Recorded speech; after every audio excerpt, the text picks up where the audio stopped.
Welcome to Walk Me Through That. This is episode 2, and I think y'all are going to like it. I'm probably going to say that every time because the questions that you all are sending in are so good. And it makes me so happy because I never want people to do life alone. I never want them to feel like they can't get some sort of help to the thing that is making them absolutely crazy. So let's get started. I am dating a guy that I really like. Conversation's good. He's nice. He's attractive. I desire marriage. I desire kids. But he's broke. Walk me through that. So I thought this one was kind of funny. I mean, I'm sure she probably didn't think it's funny. But the reason it was funny is because she wrote, but he's broke. Like, it was just like, I like everything about him, but he's broke. So to walk you through that, I go, define broke. Like, I think that's a big deal. Like, you got to really define what broke means. And so I've already asked her that, right? I already said, define broke before I can fully help you so that I could help maybe someone else who's thinking the same thing. So she makes 6 figures. He makes 5. He's close. I mean, he's a high 5. So he makes good money. So that's why I was really perplexed on this, because I was like, oh wait, well, you must want someone that makes more than you. And she was like, well, it didn't have to make more, but come close. So then I was like, all right, let's really walk through this. I believe there are 5 key areas to life. Okay, so let's go through them. There's spiritual, there's your health, there's your wealth, which is your money, relationships, and your career. So if we walk through those 5 areas, that's what I would want you to do. I would want you to look at those 5 areas in his life. Because listen, y'all dating, so you're not married, you're not engaged, you don't even know where this is going. So this is good dating conversation. At a nice dinner, you could bring up one or 4 of the key areas, because you already know how much money he makes. So you don't really need to talk about the wealth right now. It's not that, you're not that deep in the relationship yet. We could get there. But the other key areas, you do need to see where he is. And if you already know where he is, then my question to you is, why is the money so important?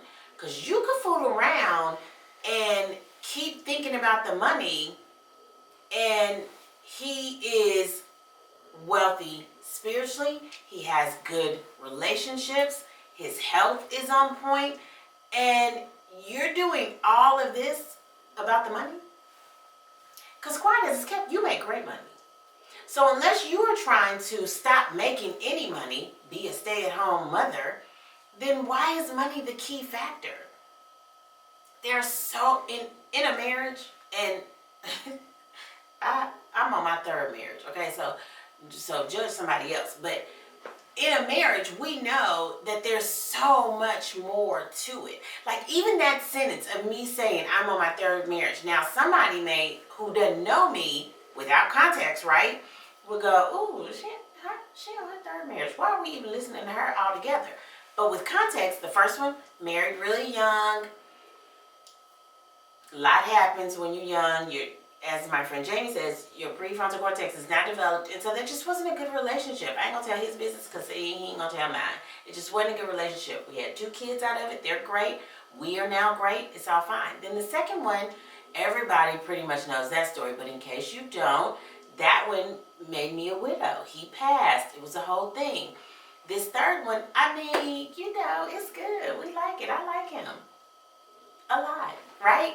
So with context, then you understand that better. When you just say that somebody makes good money, they don't make great money, they don't make as much as you, and you make the money that you make, because I know how much you make, then it's like, why does that matter? Because he could make as much money as you and be dead spiritually, not really good in relationships. And by relationships, I mean all relationships. He don't have no friends. Him and his parents are just meh. He's the only child, so he doesn't have siblings, or he has siblings and they're meh. But he made good money though. It's not gonna matter. There's so many other things. Hit those 5 key areas and then talk about it. But never start with just one of the five. I should be clear about that. Never just look at just one of the five and go, well, he really loves Jesus, and then all the other ones, he's trash. That's not good.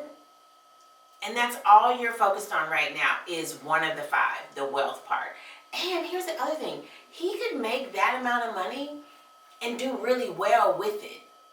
Have investments. Have a great savings. Have some real estate. It's not all about the money. All right, here's the next one that I got. I am an abuse survivor of my husband who lived a double life. He committed suicide in August, and now I am struggling with 2 teens and learning to go from a stay-at-home mom to the sole provider. I also just started college. I need help at how to balance being a mom and a student while keeping the house in check. I feel like I'm always drowning. I also feel like I'm helping 2 kids survive their dad's horrible behavior and then death. I've probably read this 6 times. I've read it so many times. I've prayed for her an abundance of times, and let's walk through it. So, one, she also wrote in another thing about college and should she keep going? Yes, wholeheartedly.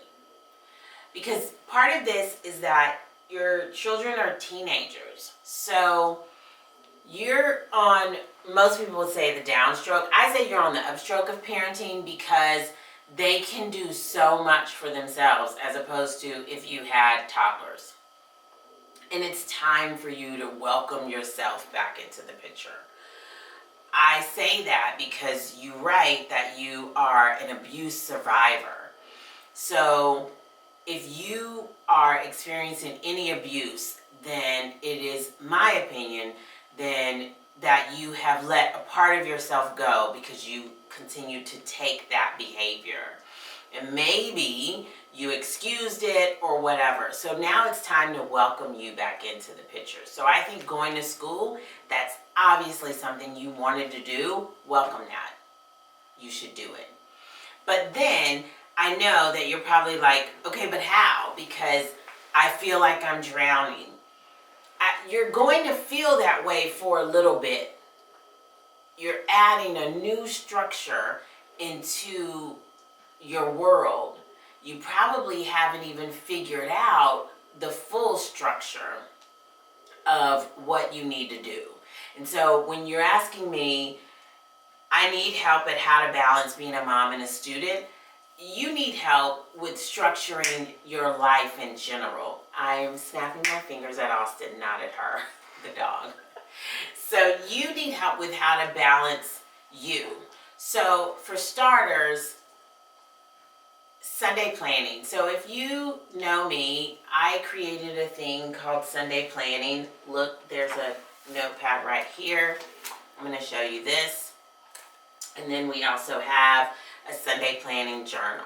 This isn't a sales pitch, but let me tell you why Sunday planning would help you. Because Sunday planning is where on Sunday you do the 5 most important things for your week. So for me, when I found myself a divorced woman in her 20s, had just started, probably 2 days into a career, and a 3 and a 5-year-old. Sunday planning is what helped me. I would do 5 things that could help me throughout the week. So here they are. I would pick out the outfits for myself and the bigs, because that is the greatest time suck in the mornings. And also, it can frustrate you if you're already in a frustrated mindset with your life. Like, I don't know about you, but I was frustrated with my life. How was I dealt these cards? And so you're probably in the same way. So I would do that. You would only have to do it for yourself because you have teens. Then I would meal plan. Listen, meat, side, veggie. We're not doing keto. We're not on the South Beach diet. We're not doing any of that. Just meat, side, and veggie.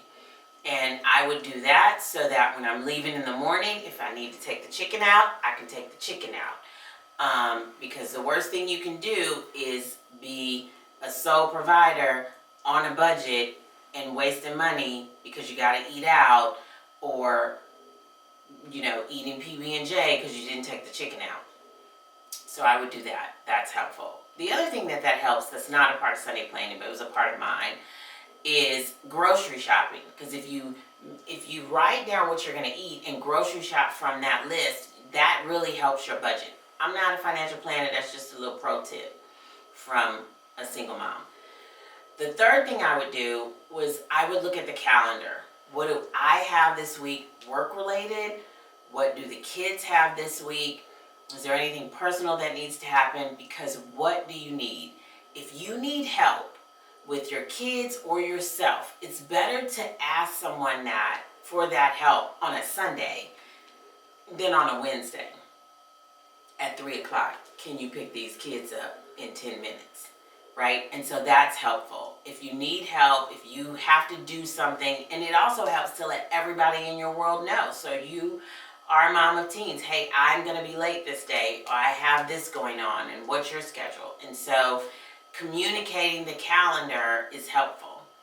The fourth thing I would do is look at, just have conversations with the kids. That sounds so crazy. It sounds so wild, but just 5 minutes of, because it's coming after the calendar or you come before the calendar, but just a heart check of how are you, and I would take no more than 2 to 3 minutes, and it's just really helpful. And then the fifth thing can obviously change. I used to use it for if I need some girl time or something like that. That's also a plan. So part of balance would be, I would say, add in some Sunday planning. Now, I'm going to say this, but I know how some people feel about journaling. Some people need prompts. Some people do bullet journaling. And I'm just a free journaler. I have been since I was a teenager. But journaling really does help. When I went through the trauma of my husband being in a coma and all of that, I journaled everything. That journal is up here in the back. I still can't even read it.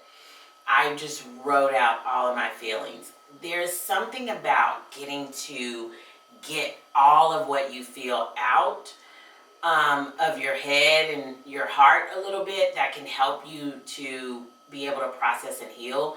And that is because you're getting it out, so it's not just rolling around in your head, and you're able to gain more clarity.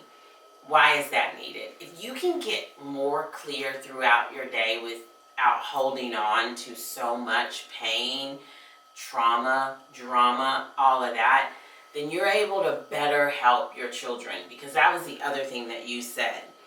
When we hold on to our feelings of how much I dislike your father. Now, I don't know how you feel about him, so I'm going to speak for me.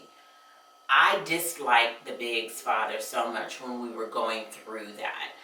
And so I was able to heal from that, a lot of that, through journaling and therapy, so that I could parent them in the best possible way without parenting them from the seat of I don't like him, right? I didn't parent from that seat.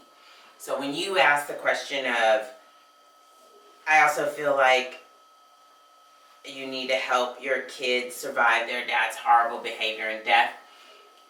You also have what you may not see as a luxury, as they are a lot older, so they are pretty wise to what you probably don't think they're wise to.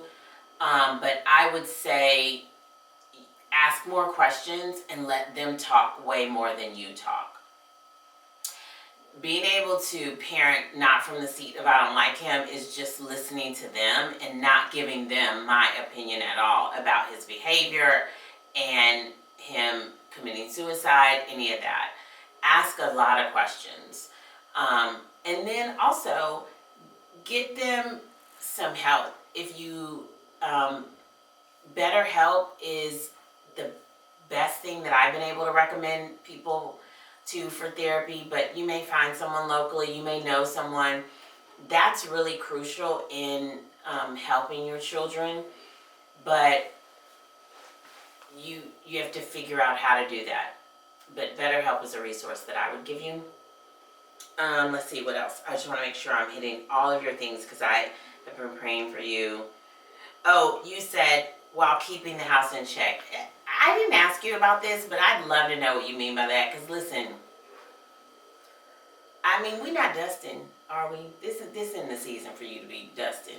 This is not the season for you to be doing spring cleaning and scrubbing floors. What we need is probably some responsibilities. You, again, luxury of teenagers. Gift them some responsibilities. You are now in charge of the trash for here and ever, amen. You and you, let's split up. I haven't cleaned the kitchen since the bigs turned 8 and 10. Praise the Lord for that gift that I gave them, right? So the house is theirs as well, so get some help around that. Stop trying to keep the house in check by yourself. That's too hard. That's a thing we just shouldn't do. I think the feeling like you're always drowning, I think that's probably coming because you have so much responsibility on your shoulders. And so you can't explain their dad's behavior. You can't explain why he decided to end his life. So stop trying. Just don't try. Because when you try, you hold that as a responsibility to help them understand it. You don't even understand it. Truthfully. So you can't help anyone else understand it. He did it. He's gone. If you believe in Christ, then the Holy Spirit will drop that in your spirit and theirs, and understanding will be gained from that through prayer. But you can't help someone understand something that you don't. And so there's some responsibility there that you need to release. And you got to release feeling horrible about this life that you all now have to live. Now, I don't know if anybody's going to like this, but I'm going to say it. The life that you live now and can make for your children in the future is going to be far better than anything you imagined. You weren't in a good situation. You didn't like it. Your children who are now teenagers, they probably knew about it, saw it, didn't like it. So it's hard to see how this is going to turn out better, but I'm telling you it will. That's the thing about life, and the fact that you get to get up every day and try for the next. You just keep trying for the next. I've been praying for you. I will continue to pray for you. It is going to get better. Your dreams will come true because you're in school. Listen, you reached out to me. You're trying to get the help that is needed.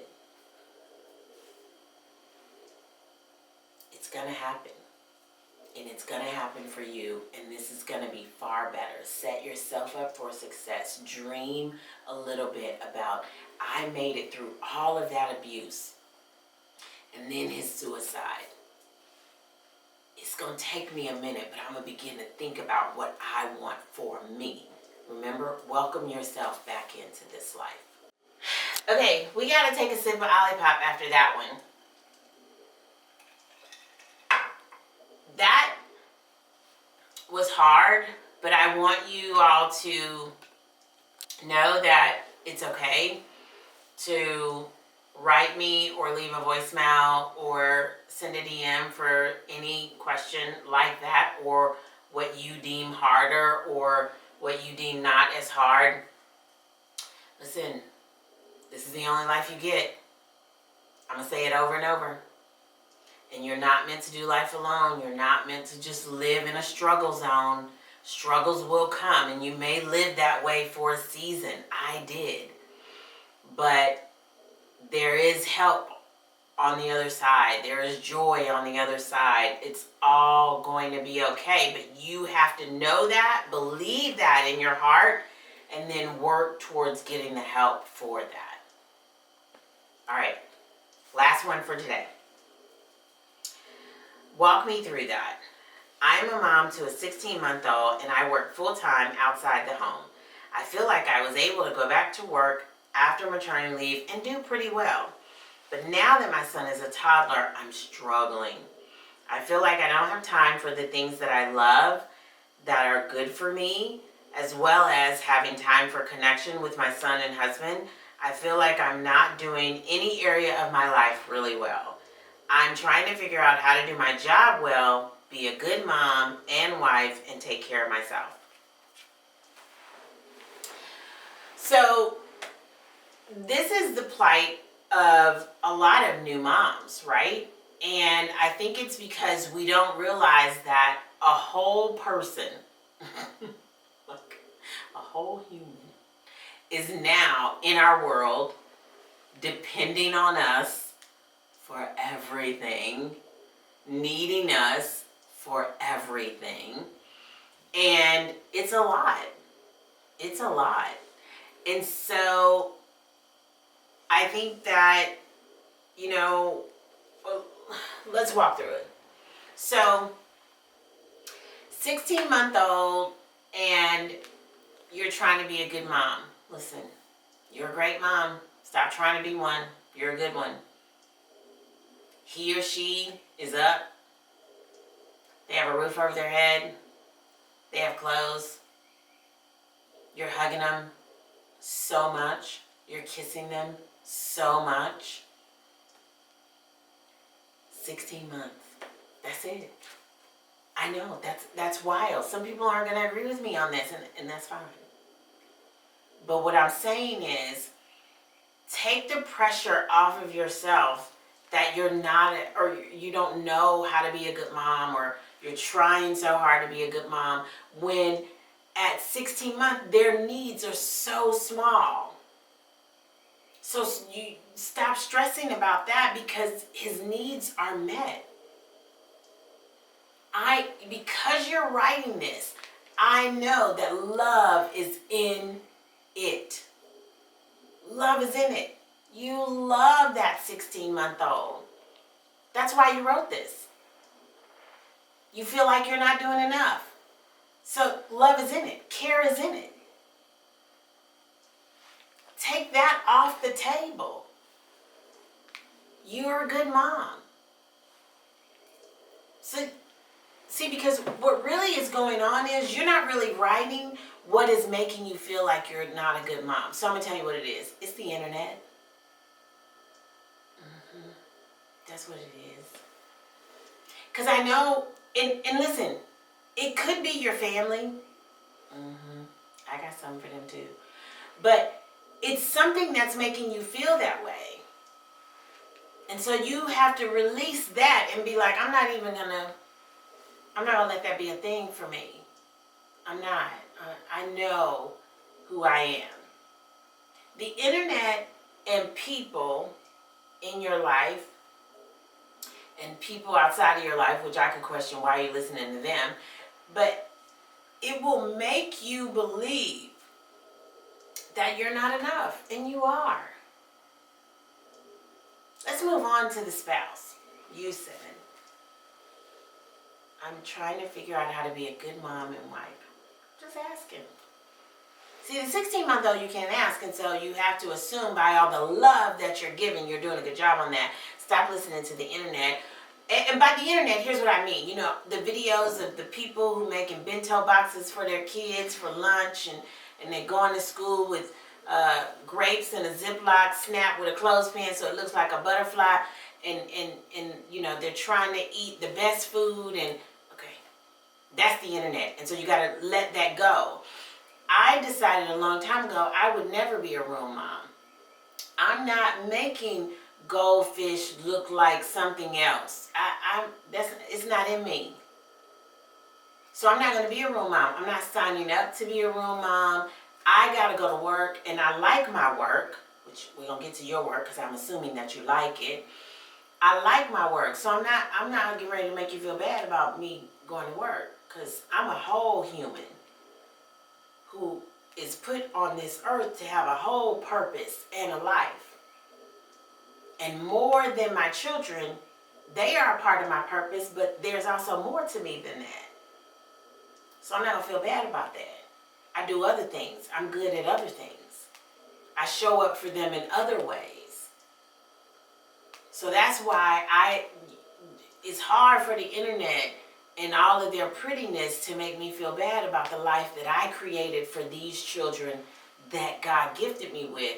I'm good in other ways for them. And it's not a grape or an apple shaped like a swan. It will never be. It's not an Uncrustable made from my hand with some jam that I made from some berries. What? No, Smucker's is just fine. I'm good with it. Right? So one of the things that I say in session with clients is we have to define success for ourselves. If we don't, we live such a commercialized life that somebody will define it for us. Come on, we can't do that. Why would we let somebody have that much power over us? So you have to define the type of mother that you want to be. Go ahead and set that standard for yourself now. And don't base it on nobody else now, because they're not living your life. So that wouldn't be smart. I'm walking you through it. Define success for you. Success for me as a mother means this. And you fill in that blank of what it means for you. And then you can also go over that with your husband, because y'all made that family unit together. So it don't have to mean it for him because you're the mother, but he should have what success as a dad looks like for him.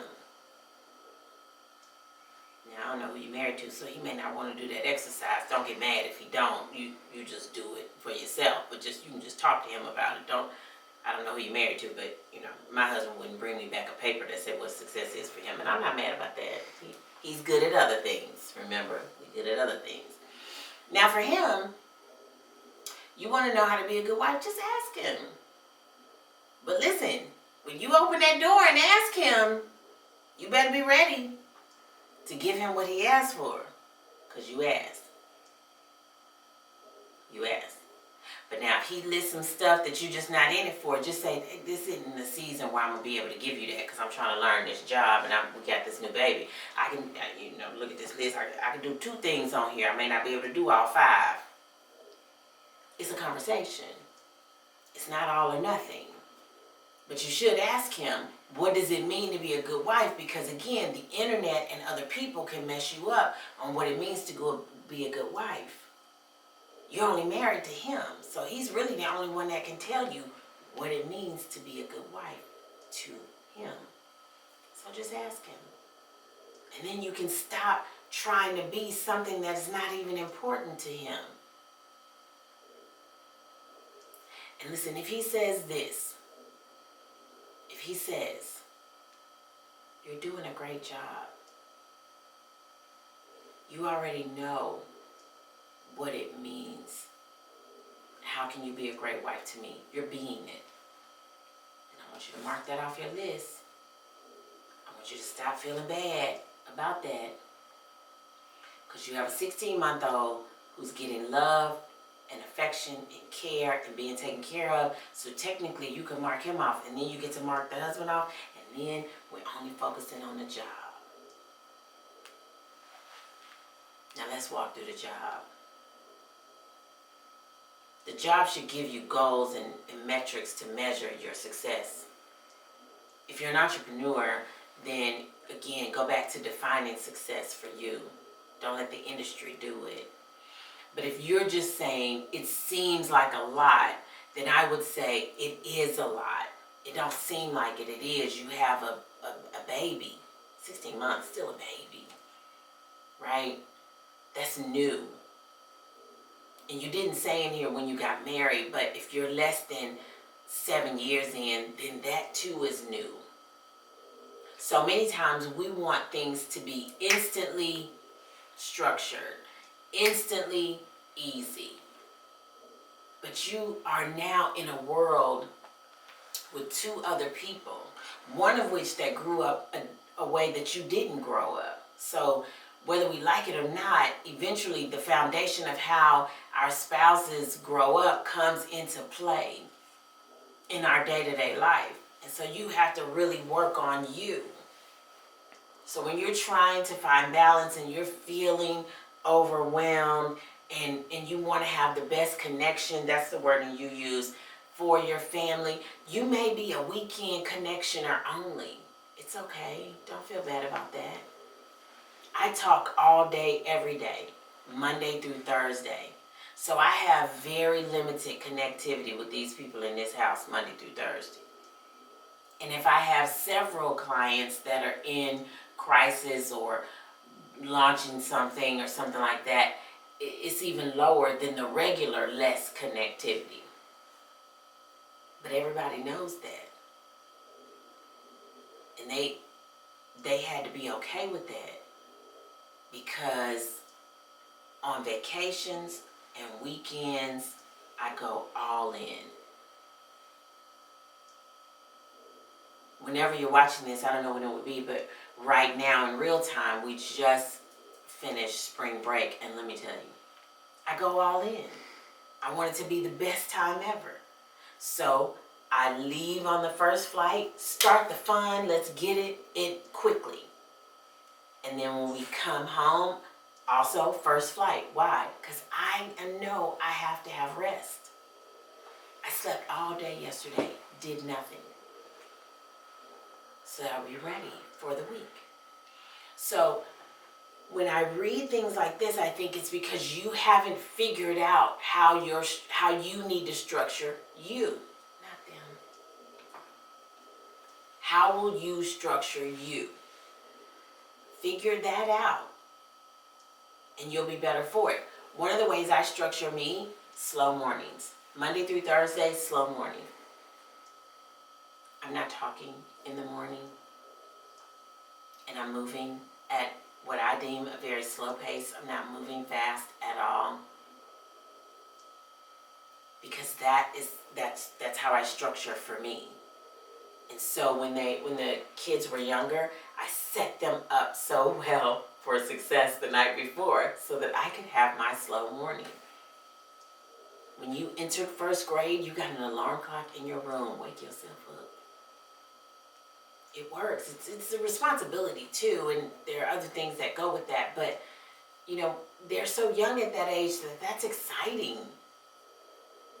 And now, I mean, back then it was just a basic alarm clock from Walmart, but now there's so many ones that light up, put stuff on the wall, all kind of stuff you can get into. But my point is, I'm doing that for me more than for them. Lunches the night before, made the night before, for me. Clothes, outfits, that's all for me. And so you need to figure out how to work with now this job, this kid, this man. How can I make this work for me? If you don't have high connectivity with them during the week because your job is a lot, then the weekends. And really, Saturday and then half of Sunday.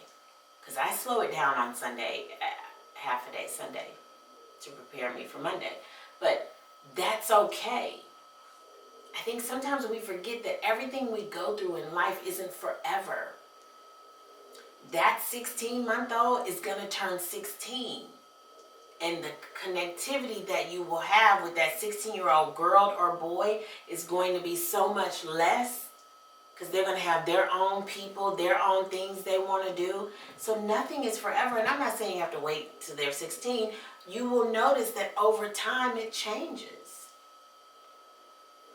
So don't feel like this will be forever. Whatever structure you decide for you, it'll change in the next season. When he or she, your child, becomes more independent, it will change. So that was episode 2. Thank you so much for joining. Walk me through that. Please remember to send in your things that you may need help walking through. You can email me, you can DM me on Instagram, and now you can leave a voicemail. Sometimes that's easier for people just to talk it out. And so those are the 3 ways that you can leave me something that you may need help walking through. Episodes will continue to come out every Friday. And if you need anything, you know where to find me. Bye, y'all.